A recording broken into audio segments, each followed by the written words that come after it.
Power of silence, you guys. I want to talk to you about the power of silence, okay? And how over-explaining is not just a communication habit. It's often a trauma response rooted in fear of being misunderstood.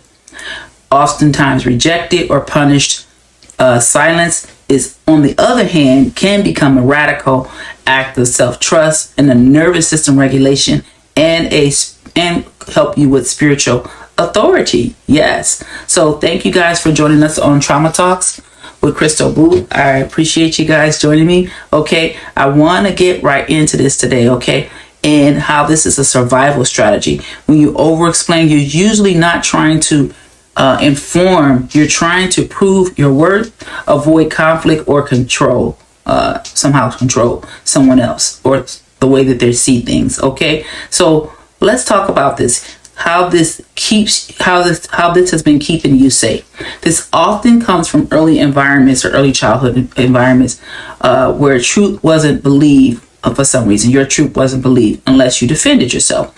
Your emotions were labeled dramatic or too much. You were punished or shamed for simply being misunderstood.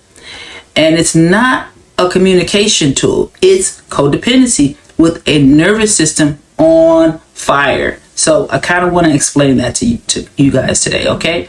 All right. So let's get into this. Okay. Silence isn't cold. Silence isn't passive. Silence isn't avoidance. Silence is a trauma disruptor. It's the moment you stop performing for approval and start resting in enough. That you don't have to over communicate any longer. When you choose silence over explaining, you are saying, okay, I no longer seek safety through others' understanding. I no longer negotiate the truth of who I am. My peace is not up for debate. Yes, you guys. Okay, my peace is not up for debate. This is powerful, you guys. This is powerful and an excellent, powerful tool when you're, working in business and things like that, or leadership of some sort. Silence is a very big tool. And why silence is healing also, I want to talk about that. It regulates your nervous system, and it helps you to exit the fawn response, okay, which is a lesser known trauma response, and re-enter your executive brain, the place where clarity and boundaries and sovereignty exist, okay? It ends this emotional power struggle. You stop feeding the cycle of providing versus dismissing. Silence collapses the energy exchange that trauma thrives on. Yes, that energy response, okay? It builds self-trust. You learn to sit in discomfort without trying to fix someone else's perception of you. That's where the healing multiplies, you guys. So let's get into this a little bit deeper.